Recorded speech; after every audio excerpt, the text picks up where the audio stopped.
আজকে আমি একটা ঝিঙে দিয়ে আলু দিয়ে পোস্তর তরকারি রান্না করব। তাই জন্য এই যে ঝিঙেগুলোকে এরকম করে কেটে নিয়েছি, এরকম শেপে কেটে নিয়েছি ঝিঙেগুলোকে। আর আলুগুলোকে ঠিক পোস্ত যেরকম করে আলু পোস্ত সেই রকম শেপে কেটে নিয়েছি। এই ঝিঙে আর আলু দিয়ে আমি পোস্ত করব, ঝিঙে আলু পোস্ত। তার জন্য আমি পোস্ত নিয়ে নিয়েছি আর 4টে কাঁচা লঙ্কা নিয়ে নিয়েছি। এই পোস্ত আর কাঁচা লঙ্কাটাকে প্রথমে আমাকে মিক্সিতে ভালো করে পেস্ট করে নিতে হবে। কড়াইয়ে তেল দিয়ে দিয়েছি, তেল গরম হয়ে গেছে। এর মধ্যে 2টো শুকনো লঙ্কা দিয়ে দিলাম আর একটু কালো জিরে দিয়ে দিলাম। শুকনো লঙ্কা কালো জিরে দিয়ে দেওয়ার পরে আমি দিয়ে দেবো আলুগুলো।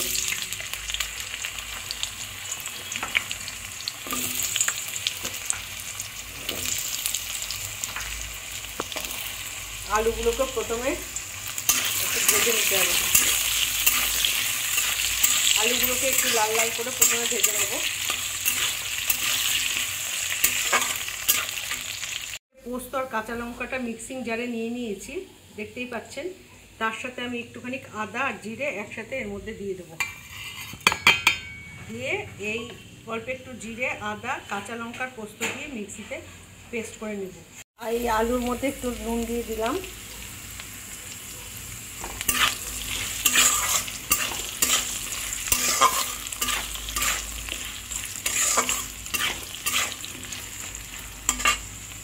আর একটু ভাজা হলে আমি তুলে নেব। দেখুন এই যে মিক্সিতে আমি পোস্ত, কাঁচা লঙ্কা, একটু জিরে আর একটু আদা এইভাবে পেস্ট করে নিয়েছি।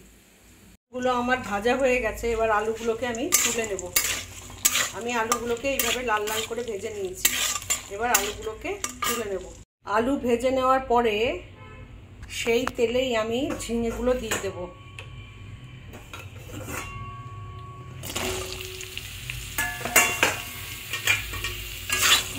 ঝিঙেগুলো ভাজার সময় আমি একটু লবণ দেবো না, তাহলে ঝিঙের থেকে জল বেরিয়ে যাবে আর মানে ভালো লাগবে না, জলটা আগে বেরিয়ে গেলে।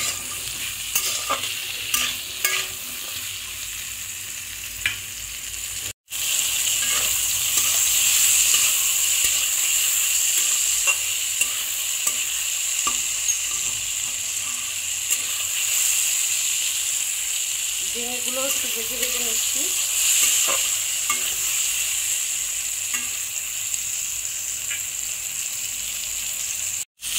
ঝিঙেগুলো আমার মানে ভাজা ভাজা হয়ে গেছে। এই অবস্থায় ওই ভেজে রাখা আলুগুলো এগুলো দিয়ে দেবো।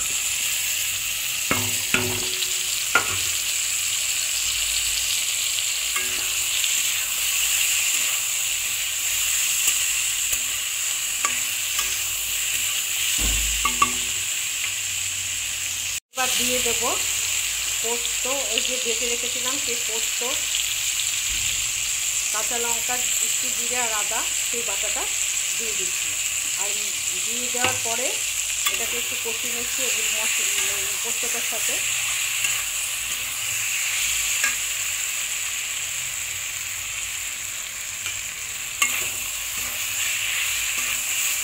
দিয়ে ওই মিক্সিতে যেটুকু জল মশলা পোস্ত বাটা লাগা ছিল সেটা একটু জল দিয়ে এখানে দিয়ে দিলাম।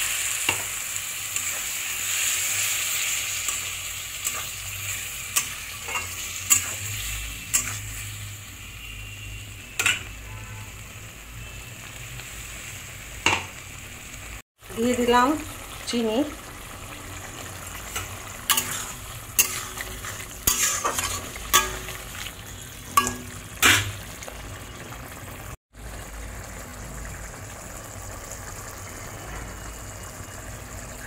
সব শেষে দেব লবণ।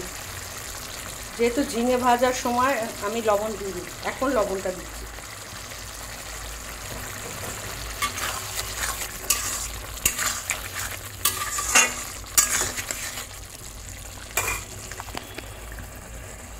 আর একটু হলে আমি নামিয়ে ফেলবো। দিয়ে দেবো 2টো কাঁচা লঙ্কা।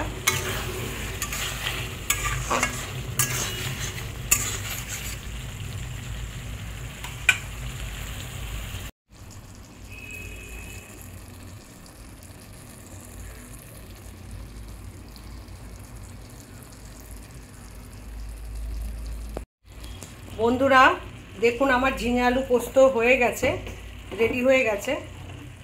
এবার এর উপর একটু সামান্য কাঁচা তেল ছড়িয়ে গ্যাসের ফ্লেমটাকে বন্ধ করে দেব।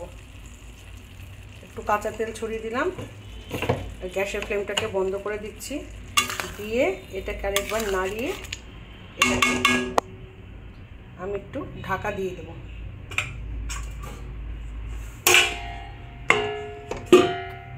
আমি এই ঢাকনাটা তুলে দিলাম, হয়ে গেল ঝিঙে আলু পোস্ত। বন্ধুরা, যদি আমার এই রেসিপিটা আপনাদের ভালো লেগে থাকে অবশ্যই একটা লাইক করে দেবেন আর কমেন্ট করে জানাবেন কেমন হলো। এর সাথে সাথে আমার চ্যানেল জয়াস পজিটিভ লাইফস্টাইলে যদি কোনো বন্ধু নতুন হয়ে থাকেন অবশ্যই চ্যানেলটাকে সাবস্ক্রাইব করে নেওয়ার জন্য অনুরোধ করছি। পুরনো বন্ধুদেরকে অসংখ্য ধন্যবাদ জানাচ্ছি। এইভাবে আপনার সাথে থাকবেন, পাশে থাকবেন। নমস্কার।